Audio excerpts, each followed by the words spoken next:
गुरुर्विष्णु गुरुर्देवो महेश्वरः गुरुर्साक्षात् परब्रह्मः तस्मै श्री गुरुवे नमः। गुरुर्ब्रह्मा गुरुर्विष्णु गुरुर्देवो महेश्वरा गुरुर्साक्षात् परब्रह्म तस्मै श्री गुरुवे नमः।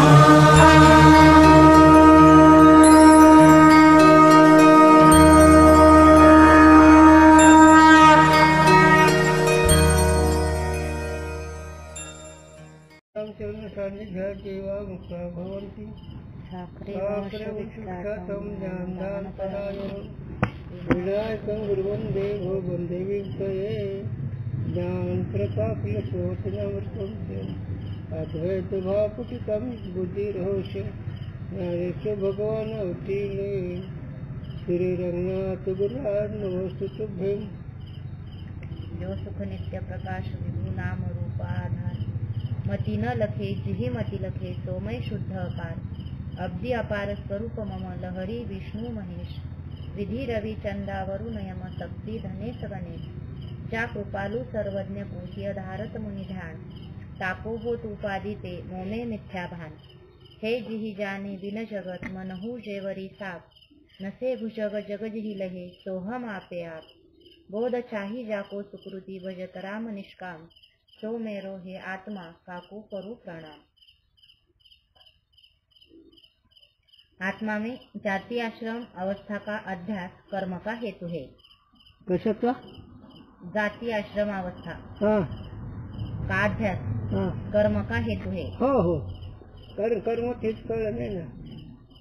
जाती वर्ण आश्रम हे आहे ना, हे अध्यास आहे रज्जू सर्पाप्रमाणे आणि हे अध्यास कर्माचं कारण आहे।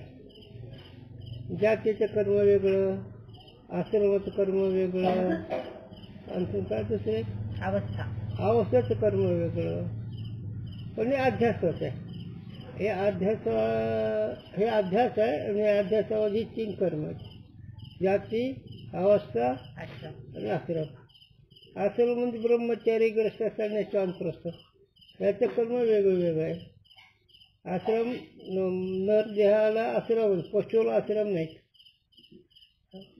माणसाला आश्रम आहे शास्त्र कळत आहे। पहिलं ब्रह्मचारी असतं ते ब्रह्मचारी नावाचं नको खास ब्रह्मचारी असं पाहिजे कुणाचे लग्न नाही केलं म्हणजे ब्रह्मचारी असतो असं नसतं। हां ब्रह्मचारी ते काल वळी लिहिली माऊलींना जन्मोत्तीने प्रसंगे स्त्री देव ते शिवणे कोण आयुष्य तिथून संबंध नाही हे ब्रह्म। आणि ग्रस्त आश्रमाचा विषय असा विषयाचे सेवन ते त्याग समजणार विधीनं विषय सेवन केलं तर तेच मग परमार्थामध्ये ग्रस्त आश्रमामध्ये पतीवरचा 1 वर्षांनी दोघांनी राहावा आणि एक दुसरा अपत्य उत्तर विषय भोगे पण आले आणि दान धर्म करावा जे साधू त्यांची सेवा करावी हे ग्रस्त आश्रम। आणि हे यातच उपाधी असल्यामुळे परमार्थ होत नाही ग्रस्त आश्रमामध्ये तेवढा म्हणून ते प्रपंच सोडायचा तिथं राहायचं पण बाकीचा घर वाढायचा नाही वानप्रस्थ म्हणा। आणि ह्याच्यात जे संगती असल्यामुळे संबंध येत होतो म्हणून संन्यासी घ्यायचा आणि पंढरी क्षेत्रात राहून अभ्यास करायचा हे आश्रमाचे प्रकार व्यवहार जागृत स्वप्न याचे व्यवहार माहीतच आहेत। आणि जाती ब्राह्मण क्षत्रिय वैश्य शूद्र ह्या जातीचे व्यवहार वेगळे यद्यपि पण हे सगळं कसं आहे अध्यास हे कधी विसरायचं नाही। नाहीतर ह्याच्यावर एखाद्या वेळेस कोणी जोर दिला वागणुकीवर संपलं मग वागणूक आहे पण चित्र आहे का जर सत्य असलं वाटलं तर मग सिद्धांत नाही कळला. त्याला गुरुजींनी सांगावं दृष्टांत. चित्र आहे, सवस लावलं काय उलटं लावलं काय, पण चित्र सवस लावावं उलटं लावण्यापेक्षा. तसं शरीर स्थूल देह ज्या कुळा जन्माला त्या कुळाच्या नियमाने वागावं. पण चित्र आणि समजूत मी आत्मा ब्रह्म आहे. मग मी आत्मा ब्रह्म आहे नंतर देह बुद्धी ही भ्रम राहील का? नाही. आणि मी ब्रह्म आहे नाही, नुसतं ब्रह्म आहे असं जर कळत तर देहबुद्धी राहील. नाही, पण शब्द कोणता पाहिजे? ब्रह्म आहे असं जर कळलं तर परोक्ष. आणि मी ब्रह्म आहे असं म्हटलं तर अपरोक्ष झालं. मग देहाधिक जाती वर्ण असं हे अभ्यास आहे का काय?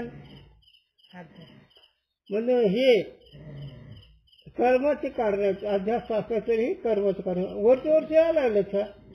पुन्हा सकाळी आम्हाला विक्षेप होतं जर खाली का म्हणून सगळं त्यांचं आवाज हे होतं वयोमान, आवाजाचा दोष नाही पण थोडं खाली घ्यायचं. सकाळी मला चिंतन विक्षेप होतो ना, त्यांना कळत नाही, ती वरच यायला लागलं. खाली घे म्हणून थोडं.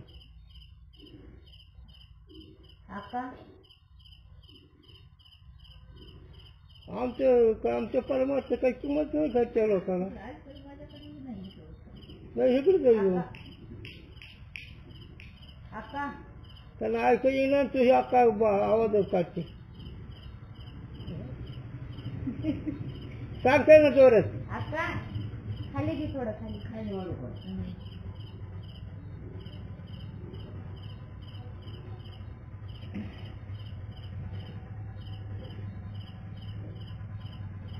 ते चिंतनाचं चुकवर आता भजनी विक्षेप तेच आम्हा मरण. परमात्मा जर विक्षेप झाला तेच आमचा मृत्यू आहे. आता आम्ही पडले एकत्र, तुम्ही पडले दोन अंगाने, त्याच्यामुळे तुम्हाला परमात्मा किंमत पाहिजे अशी नाही. एका जवळ नको काय कुठंच नको, आपला आळंदी जाऊन मस्तीत राहावा, काही गरज नाही कोणाची.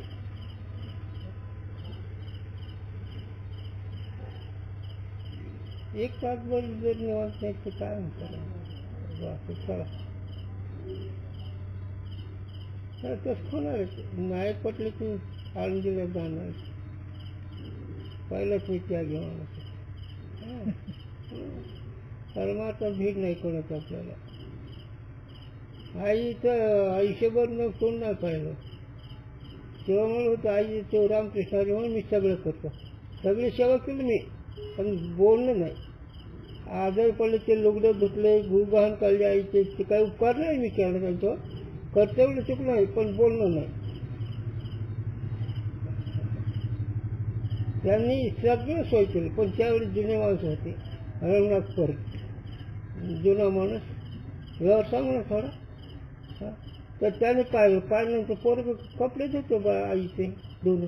मग ती म्हणलं बाळ कपडे का धुतायचं म्हणलं असं असं. मग ते परीक्षित घेऊन चालला कपडे आईचे, म्हणून नाही धुवून दे. असे जुने माणसं होते. मग तसं नसतं, एकदा दोनदा तीनदा सांगा, पुन्हा पुन्हा काय सांगायचं.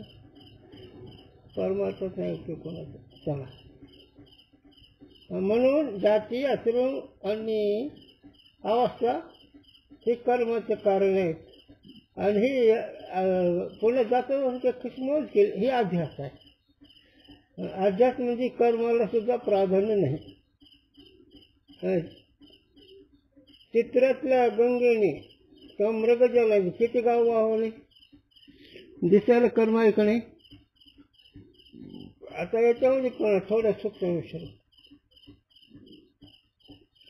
जगात सत्य तो बुद्धीचं कर्म पाप पुण्य होत आहे, आणि मिथ्या म्हणलं पाप पुण्य नाही. एवढं अजून उदाहरण दिलं. नाटकामध्ये कुबर आहे तो पार्ट केलं, मग ते काय कुबर आहेत का? तसंही मिथ्या म्हणलं त्यात कर्मामध्ये पापण्य नाही, पण कर्म घडतंय मिथ्या. चला.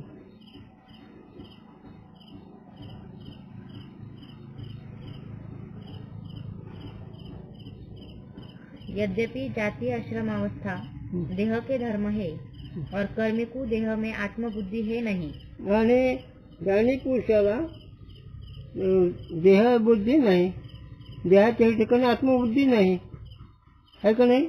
देहाच्या ठिकाणी आत्मबुद्धी नाही, तर मी आत्मा ब्रह्म आहे अशी बुद्धी आहे. हा. किंतु देह से भिन्न करता आत्मा कर्मी जाने है. मग देहाच्या वेगळं आत्मा तो कसा झाला? करता आत्मा हा कर्मी जाणे हे. देहाच्या वेगळा आत्मा असणारा तो कर्माचा करता तर तो कर्मी म्हणला जाईल, म्हणजे कर्म करणार तो कर्मी. हा. त्या पुढे हा त्याचं उत्तर आहे. यह वार्ता पूर्वक ही हे आम्ही पाठीमागे सांगितल्या विषय. याते हा. जाति आश्रम अवस्था की प्रतीति आत्मा में कर्मिकु भी बने नहीं. म्हणून हे आत्मा देहाने वेगळा आहे, तो जर कर्माचं करत जर तो कर्मी होईल. नीट ऐका, फार विषय महत्वाचा आहे, नीट लक्षात घ्या. आत्मा देहाने भिन्न आहे, हीच तर मान्य आहे ना. आणि देहाने भिन्न असणारा आत्मा तो कर्माचा करता म्हणून तो कर्मी होईल, आहे का नाही? आणि कर्मी म्हणल्यानंतर तो देहासमोर आलाच की. हा तर देहाने वेगळा आहे, मग देहाने वेगळा असल्यामुळे तो कर्मी जी आहे ती अध्यास आहे, आणि आत्मा देहाने वेगळा हे अपरोक्ष आहे. आणि हे अपरोक्ष परोक्ष ज्ञानाची विरोध नाही, पण मी आत्मा म्हणल्यानंतर कर्माचा करता अपरोक्ष कुठे राहिला? मी आत्मा नाही म्हणलं तर कर्माचा करता अपरोक्ष भ्रमरूप आहे का नाही? अडकलं लक्षात आता. हो. चला. तथापि देह से भिन्न आत्मा का कर्मी को अपरोक्ष ज्ञान नहीं, किंतु शास्त्र से परोक्ष ज्ञान है. म्हणून कर्मी जे असणारा तो आत्मा वेगळा आहे, आणि त्याला प्रत्यक्ष स्वरूप असल्यामुळे त्याला कर्म करायचं म्हणतात. तर जीव आत्मा कर्म करणारा त्याला त्या शास्त्राद्वारे त्याला करावं लागतं, शास्त्राने सांगितलं म्हणून. पण मूळ आत्म्याला नाही, जीव आत्म्याला कर्म करायचं हे. और देह में आत्मज्ञान अपरोक्ष है. आणि देहाच्या ठिकाणी मी अपरोक्ष आहे ना. आता नीट ऐका, देहाच्या ठिकाणी आत्मा आहे, ती आत्मा मी आहे हे अपरोक्ष आहे, इथपर्यंत तुम्ही आलात. पण आता होय का नाही, बाधित आणि वृत्तीनं चित्रपट समजून, आहे का नाही, चित्रपट समजायचं, कर्माला अध्यास नाही का सांगितलं मागं. मग ते आत्मज्ञानी पुरुष हे परोक्ष रूपाने कर्म करतो, कर्तव्य म्हणून करीत नाही. गुरूंच्या भाषेत सांगतो तुम्हाला, कर्म मोह नसताना कर्म करायचं, मोह नसताना कर्म करायचं, चित्राचा विचार करायचा, त्याचंही कर्म त्याचं चित्र होत आहे. आणि अपरोक्ष आत्मस्वरूप आहे, आणि अपरोक्ष आत्मस्वरूप असल्यामुळे ह्याला जे काही कर्म घडायचं, जसं लहान मुलाला दुसरं उदाहरण सांग, गुरुजींनी सांगितलेलं. लहान मुलाला तुम्ही खेळायचं काहीतरी नाव देऊन खेळणं देतात का नाही? लहान मुलगा त्याला तुम्ही खेळणं काहीतरी नाव देतात काय? हे हेलिकॉप्टर आहे, हे ट्रॅक्टर आहे, हे घोडं आहे. यावर तुमची परोक्ष भावना कोणती असते, अपरोक्ष कोणती असते? अपरोक्ष ही चित्र असायला येते का नाही?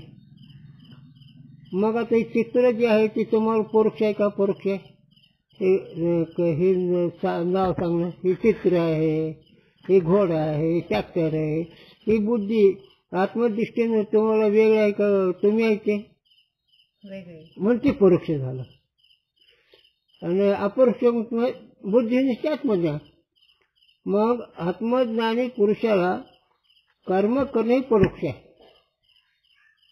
आणि ते परोक्षाच्या अपरोक्ष ज्ञानाच्या विरोधी नाही, परोक्षाच्या अपरोक्ष ज्ञानाच्या विरोधी विरोधी नाही. चला लक्ष आलं का आता? हा, हो मग आत्मज्ञानी पुरुष कर्म करतो ते कशा रीतीने करतो? परोक्ष बुद्धी.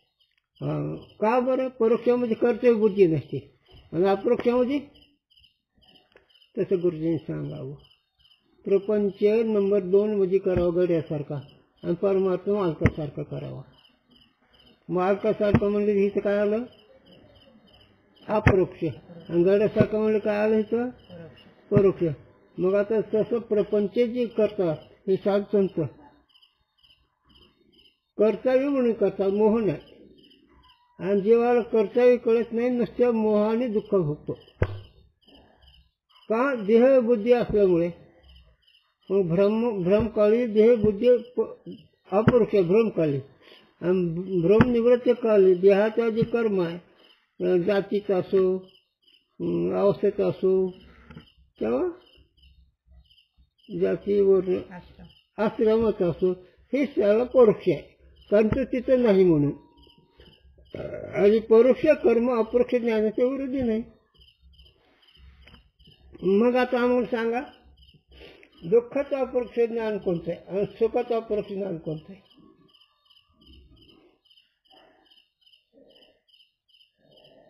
दुःखाचं अपरोक्ष ज्ञान कोणतं आहे आणि सुखाचं अपरोक्ष ज्ञान कोणतं आहे?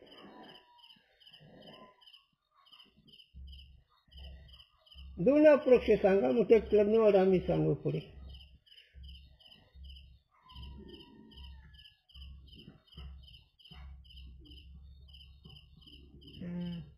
मला दुःख होतं हे, मला दुःख होतं हे अपरोक्ष. मी हो. दुःखी आहे. पण हे ज्ञान कोणतं? कोणतं? मी दुःखी आहे हे ज्ञान आहे का ज्ञान आहे? हा ज्ञान आहे. ज्ञान आहे पण भ्रम ज्ञान आहे. हा अज्ञानातलं. हा, मी दुःखी आहे आत्मस्वरूपाच्या दृष्टीने ही भ्रमज्ञान आहे. हा म्हणजे भ्रमज्ञान जोपर्यंत आत्मज्ञान आहे तोपर्यंत अपरोक्ष आहे. जोपर्यंत मी ब्रह्म आहे असा अनुभव नाही तोपर्यंत अपरोक्ष आहे. आणि मी ब्रह्म आहे अपरोक्ष नंतर हे वेगळं झालं, परोक्ष झालं आहे का नाही? याला दुसरं दृष्टांत गुरुजींनी सांगा. घोडा आपलं आहे आणि विकलं की बाबा घोड चांगला नाही. मग ती घोड विकलं परोक्ष झाले का अपरोक्ष? परोक्ष. कारण ती माझं नाही ना. तसं देह माझा नाही म्हटल्यानंतर ते चित्रपट आहे वेगळीचे भावले आहे असं म्हणलं ते परोक्ष झाला. आणि ते परोक्ष सुद्धा कर्म परोक्ष झालं. त्याच्या अवस्था जाती काय दुसरं असेल ते अध्यास आहे ना. म्हणून आत्म्याला तो कर्मी नाही. देहाने वेगळा असल्यामुळे तो कर्मी नाही. मग देहाचं कर्म झालं ते अध्यास आहे. म्हणजे देह आत्मा मी म्हणल्यावर अपरोक्ष आणि मी देह म्हणल्यावर भ्रम प्रत्यक्ष भ्रम अपरोक्ष. मी देह म्हणलं की भ्रम अपरोक्ष. मी आत्मा म्हणलं की अपरोक्ष. येथाच अपरोक्ष. मग अपरोक्ष भ्रम अपरोक्षाच्या विरोधात आहे का अनुकूल आहे? तर भ्रम अपरोक्ष आत्मा अपरोक्षाच्या विरोधात आहे का परोक्ष? विरोधी. अपरोक्ष अपरोक्ष. म्हणजे देह बुद्धी आहे तिथं आत्मबुद्धी आणि जिथं आत्मबुद्धी तिथं देवबुद्धी. म्हणजे ते देव मंदिर आहे तिथं संडास नाही, जिथं संडास तिथं देव मंदिर नाही. हा, आता तुम्ही संडास देव मंदिर एकच म्हणले त्याला काय विलाज आहे? चला याच्या गुरु सुरेश चिंतन मारलं माझ्यासमोर ती बाजूला ठेवतो. जो देह में भिन्न आत्मा का अपरोक्ष ज्ञान होवे तो देह में अपरोक्ष आत्मज्ञान का विरोधी होवे. मग देह जर आत्म्याच्या ठिकाणी आत्मज्ञान अपरोक्ष म्हणावं तर ते मात्र देहाच्या क्रियाच्या विरोधात होईल. पण देहावर वेगळा आत्मा असा अपरोक्ष ज्ञान आहे ना. काय का नाही? देहामध्ये देहच आत्मा जर म्हणलं देहामध्ये आत्मा जर म्हणलं तर त्या अपरोक्षाचा ह्या अपरोक्षाच्या विरोध होईल. पण देहावर भिन्न आत्मा ना वेगळा आहे ना. मग वेगळा आत्मा म्हणजे ते अपरोक्ष झाला आणि देहाधिक वेगळं झालं, परोक्ष झालं. आणि त्याचं कर्म कसं झालं पुन्हा परोक्ष. मग त्याचं कर्म परोक्ष जे झालं त्या परोक्ष कर्माचा आणि अपरोक्ष आत्मानुभवाचा काय विरोध आहे का? नाही झाला. मग चला थोडं वय घ्या लक्षात. ते वरचं दिसत ते देही नावाचं आहे, त्याच्या हृदय मी समुद्र असते. मग परोक्ष रूपाने प्रपंच करता साधू का परोक्ष रूपाने? परोक्ष रूपाने. परोक्ष या शब्दाचा अर्थ दुसऱ्याचा म्हणून. देह दुसरा आहे, देह पंचमभूताचा आहे, देह आयुधाचं कार्य आहे आणि तो ह्यातून ज्ञान स्वरूप ह्यातून वेगळं आहे. म्हणून दुसऱ्याचं काम करणं म्हणजे मजूर लावल्यासारखं. आणि त्याचं सुख दुःख नाही. कर्म देहाचं जे कर्म त्याचा लाभ तोटा त्याचा परिणाम नाही. कळणं सांगणं सोपं आहे बरं का. प्रसंगाने कळत आहे खरं. कळणं सांगणं वाचणं ठीक आहे, पण कसोटीवर वेगळं राहतं.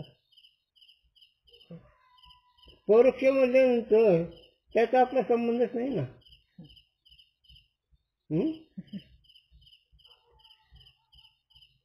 त्याचा आपला संबंध नाही म्हणल्यावर काही त्याचा लाभ तोट्याचा विचार.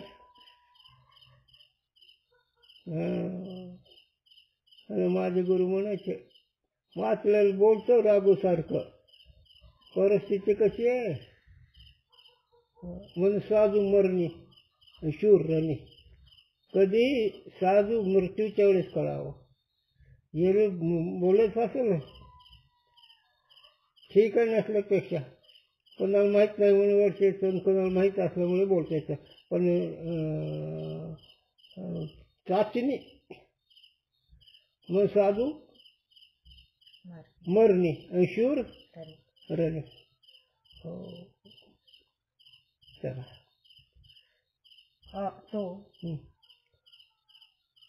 और अपरोक्ष ज्ञान का अपरोक्ष ज्ञान से विरोध है नहीं. म्हणून परोक्ष ज्ञान भ्रम अपरोक्ष परोक्ष ज्ञान हे अपरोक्ष आत्मज्ञानाचे विरोधी नाही.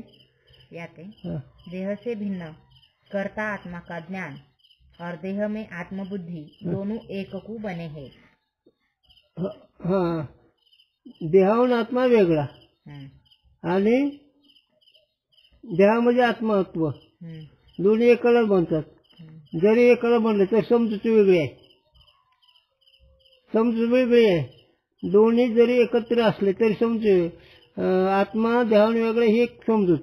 आणि देहामध्ये आत्मा आहे पण त्यात असून तो वेगळा आहे आणि बाकीचं कर्म करण्याची त्याचं वेगळं आहे. पण दोन्ही एकत्र दिसतात. दोन्ही दृष्टांत. मूर्ति में ईश्वर ज्ञान शास्त्र से परोक्ष है और पाषाण बुद्धि अपरोक्ष है. अडकण्याचे परोक्ष अपरोक्षाचे चिंतन. असं पाषाणाच्या ठिकाणी विष्णू भगवान आहे पण प्रत्यक्ष पाषाण आहे ना. प्रत्यक्ष पाषाणामध्ये काय आहे? अपरोक्ष. आणि देवबुद्धी कशी आहे? परोक्ष शास्त्राद्वारे. हाँ, तिनका विरोध नहीं. त्याचा विरोध नाही. हाँ, दोनों एककू होवे है. दोन्ही एकच ठिकाणी वाचते ना.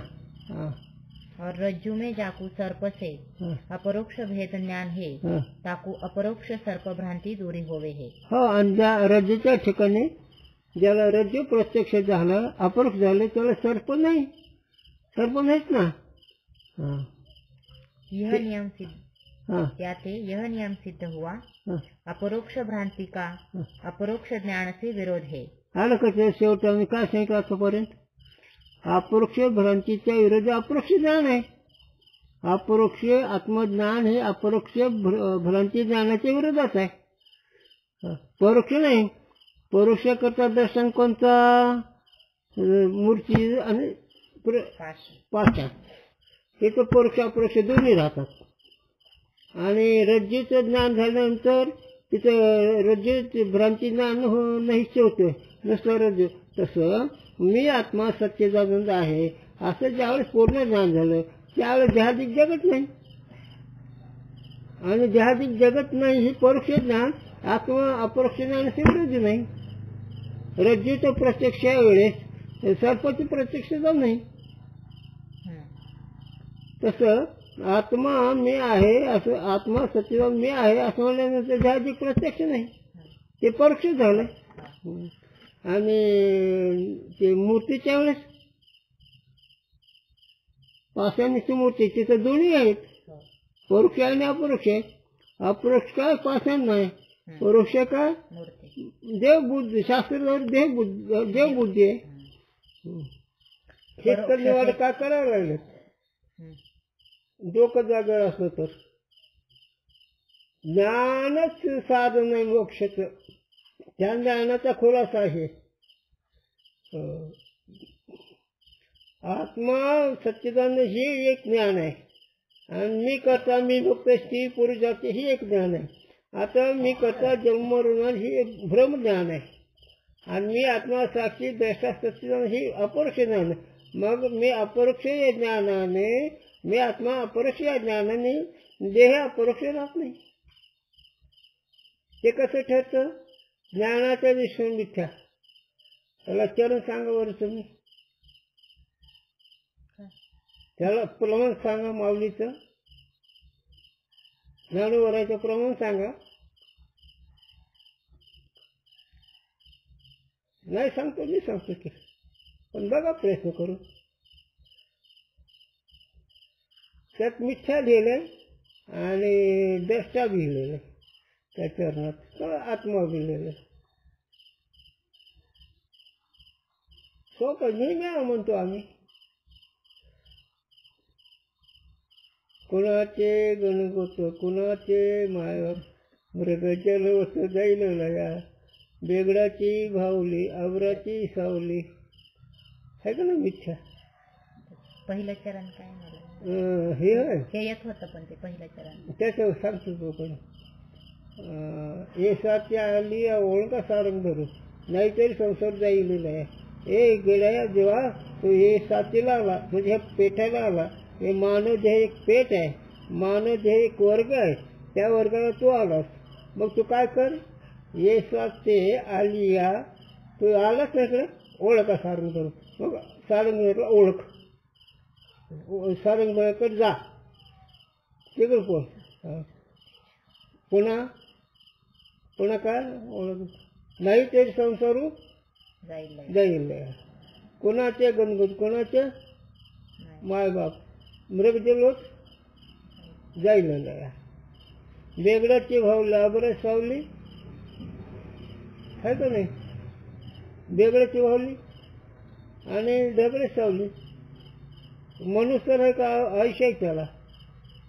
हो, म्हणून सत्य ज्ञानांत गणमत प्रावर नाही पूर्ण गुणदेव. तो आहारे श्रेयारी पहिला डोळे भरी, पाहता पाणी दुरी सारून या. आणखी काय राहिलं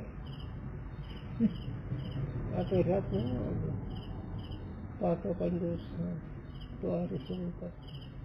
आणि ज्ञानदेव म्हणे ज्योतीची निर्ज्योती ते मोठी उभी भिष्टीवर. हे अनुभवात आलं मुक्त झालं पुरुष. एकाच आले साधकाला बोलायचं.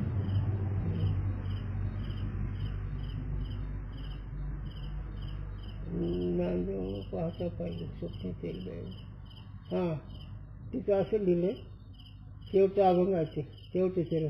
ज्ञानदेवांनी पाहता पाहिलं स्वप्न केलं. मी हे पाहता पाहणारा, पाहिले विचार केला. काय विचार केला? हे स्वप्न होत आहे, स्वप्नासारखं देहाधिक जगत आहे. तसं देहाधिक भ्रम स्वप्नासारखं आहे आणि मी त्याच्याने वेगळं आहे. मी आत्मा सच्चिदानंद आहे असं अपरोक्ष ज्ञान झाल्यावर मी देह नाही, करता बघता नाही, मी कुणी नाही, हे अध्यास आहे. चला, म्हणून एकाच्या ठिकाणी एक बाधित आणि वृत्ती. दुसरी गोष्ट सांगतो. एक मुख्य वृत्ती असते महात्म्याकडे, एक अमुख्य वृत्ती असते. तुमच्याकडे सुद्धा तेच असतं. प्रत्येकाकडे हे दोन वृत्ती आहेत, एक मुख्य वृत्ती आणि एक अमुख्य वृत्ती. अमुख्य वृत्ती मुख्य वृत्तीच्या विरोधात आहे का? नाही. नाही. आता समजा हं?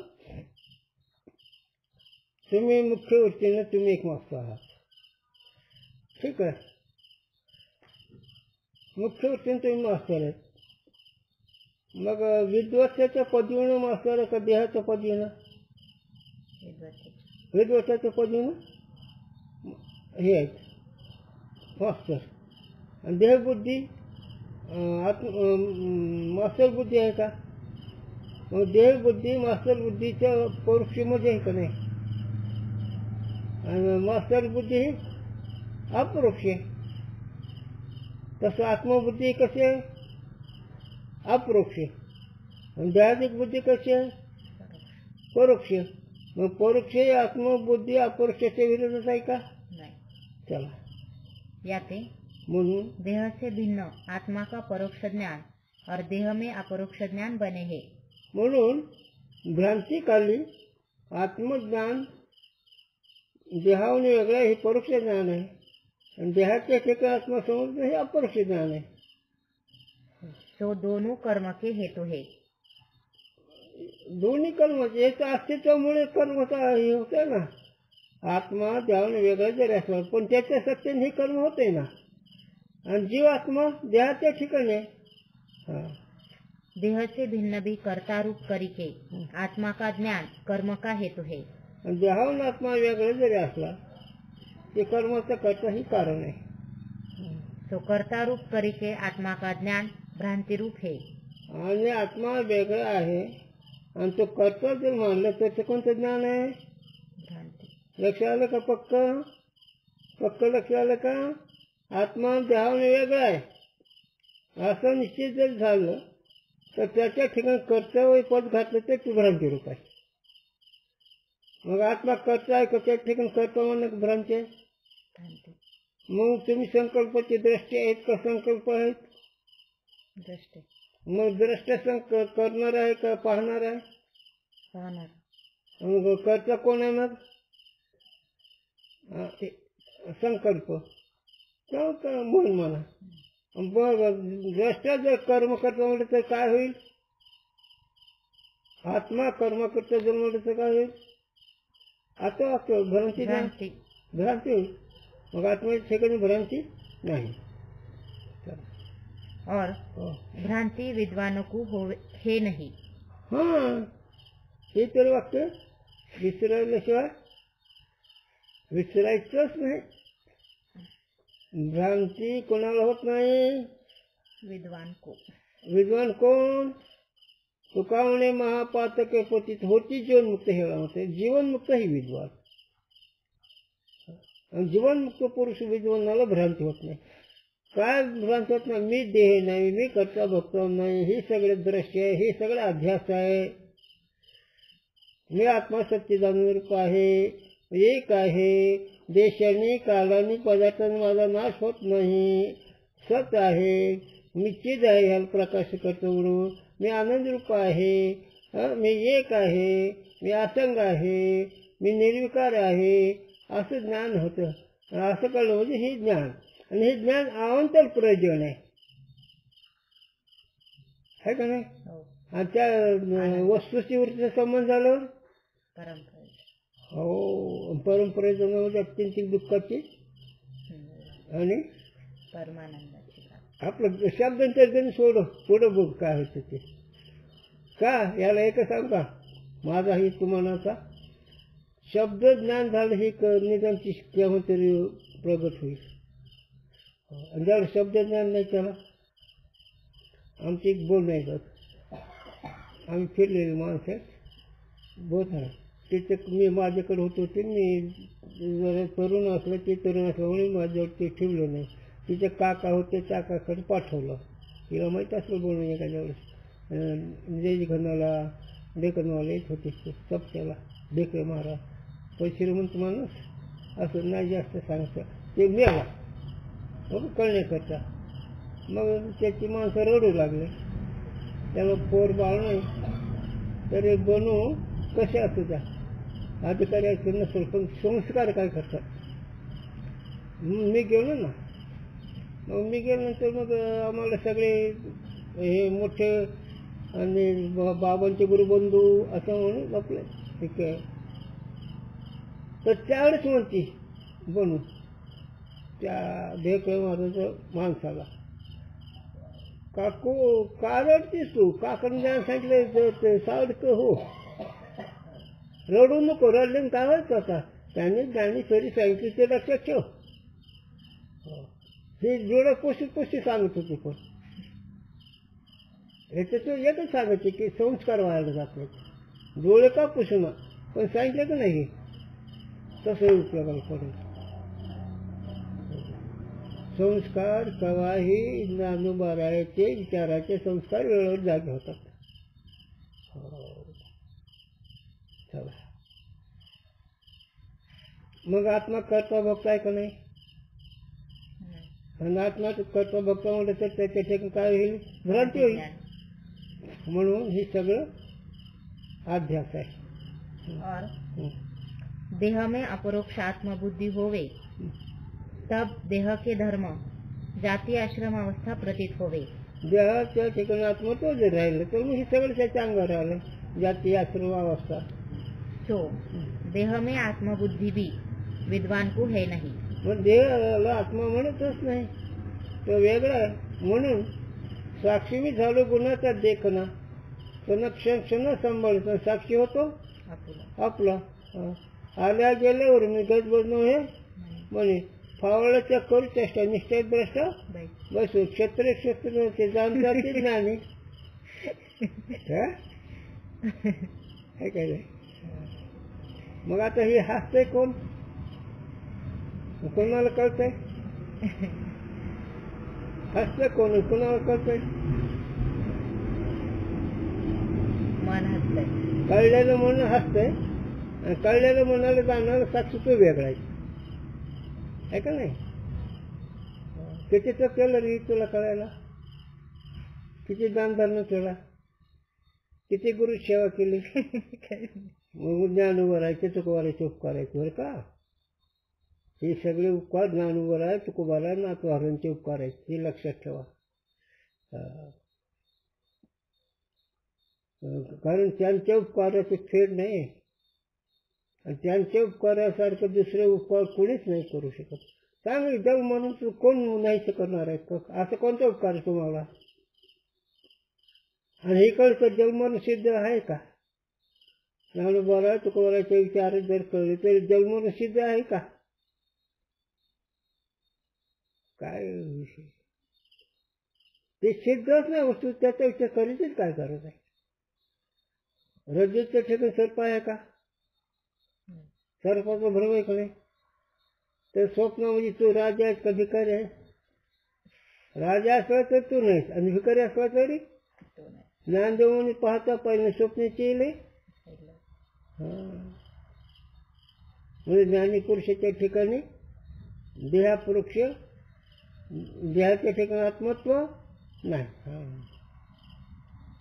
किंतु ब्रह्मरूप करके आत्मा का अपरोक्ष ज्ञान है, याते जातीय आश्रम अवस्था की भ्रांति के अभाव से भी विद्वान को कर्म का अधिकार नहीं। हे लक्षात ठेवायचं काम आहे। ज्ञानी महात्मा किंवा विद्वान महात्मा मी आत्मा सच्चिदानंद ब्रह्मरूप आहे असं ज्ञान झाल्याने जातीवर आश्रम त्या अध्यास असल्यामुळे त्याचं ती कर्तव्य करत नाही। आणि मागे एक वाक्य होऊन गेलं, मी सच्चिदानंद आत्मा ब्रह्म आहे आणि जर काही कर्तव्य वाटायचं असेल तर त्यांनी तत्व जाणलं नाही। मग तत्वज्ञान याला माऊली किती उदाहरण देते। राजाची राणी आणि खोरपालीची का है ना, राजाचे कांता का भीक मागे, तसं आत्मबुद्धी जर झाली तुझी, परम तत्व चेतन तत्वाची जर तुझी वृत्ती भिनली तर तुला इंद्रियाच्या द्वारे विषयाच्या द्वारात उभारायची गरज नाही। आणि सगळे इंद्रियाच्या द्वारे विषयाच्या दारात उभा राहिले आणि सगळे दिन झाले, त्यांच्यासारखं दिन कोणीच नाही झालं। मला नाही येतं त्याच्या विषयी सांगता येईल पण सांगायचं नाही झालं। ज्ञानपुरुष कर्तव्य आहे का नाही? का हे अध्यास आहे म्हणून त्यात सत्व नाही आणि मी वेगळा आहे, माझा त्यात संबंध नाही.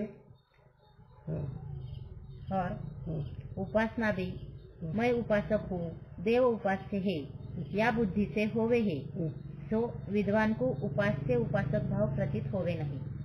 नाही ना. कसं सांगतो तो समस्त श्री वासुदेव ऐसा प्रतिचे रसाचा होतो भाव भक्त मध्ये राहून ज्ञानी तोची असा जो ज्ञानी त्याला उपास्य उपासक भाव कुठला? उपास्य देव उपासक उपासना करणार आहे हे दोन्ही आहे त्याच्या ठिकाणी. कोणाची उपासना करील? चला. देहादिक संघात तो मेरा और देव का स्वप्न की न्याय कल्पित है और चेतन एक है, यह विद्वान का निश्चय है. विद्वानाचा एक चेतनच खरं आहे आणि बाकी जे उपास्य उपासक भाव देह भाव हे स्वप्न आहे का नाही? स्वप्नच आहे ना. सांगितलं नाही बरोबर आहे. हो. काय विद्वानाचा निश्चय आहे? उपास्य उपासक देहबुद्धी ही सगळं अध्यास आहे.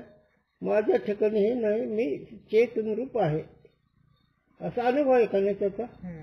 मग उपासना कोण करी? नाही करायचं. याते आणि मग माझ्या मनीषावरून पंढरपुरा निनगुडी ही कसं लावायचा?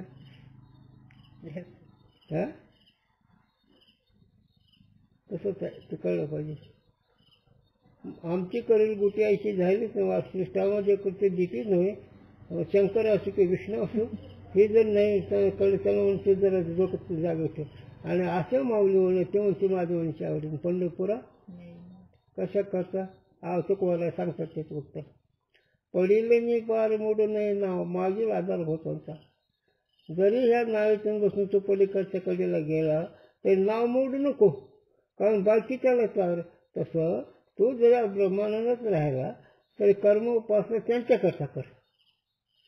जसं मास्टर झाला, पदवी मिळाली, खुर्चीवर बसतो, पण लहान मुलाकरता हातात पाठी घेतो, एक मदारीची काठी एक असं म्हणतो. तसं आहे. पण कर्तव्य म्हणून आहे का? मग साधसंत जे करतात कथा केली ते अशा रीतीने गुरुजी सारखे असलेली बाकी ते नाही सांगायचं आपल्याला. याते ज्ञान का उपासना से विरोध है. म्हणून ज्ञानाच्या उपासनाची गरजच नाही.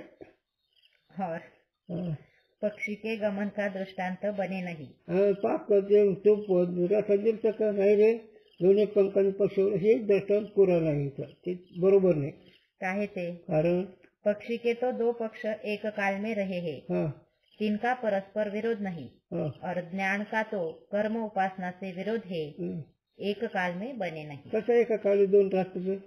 ते पंख जरी पक्षाचे असला एका काली बरोबर आहे, पण इथे कर्म उपासना ज्ञान, ज्ञानाच्या काला कर्म उपासना आहे आणि ज्ञानाच्या द्वारे कर्म उपासना मिथ्या आहे. बस का? हा संपला विषय. कुंडली ज्ञान में कर्म उपासना की अपेक्षा नहीं. नाहीच की अशी हेडिंग आहे आता. हो ना. पान कसं उलटू? मग हे सगळं हे कळलं, सगळं कळेल का नाही? कर्म काय करायचं त्याचं काय फळ, उपासना त्याचं काय फळ, आणि हे कुठपर्यंत.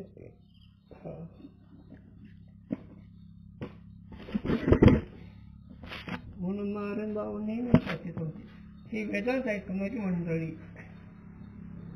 मग आता हे तर कसं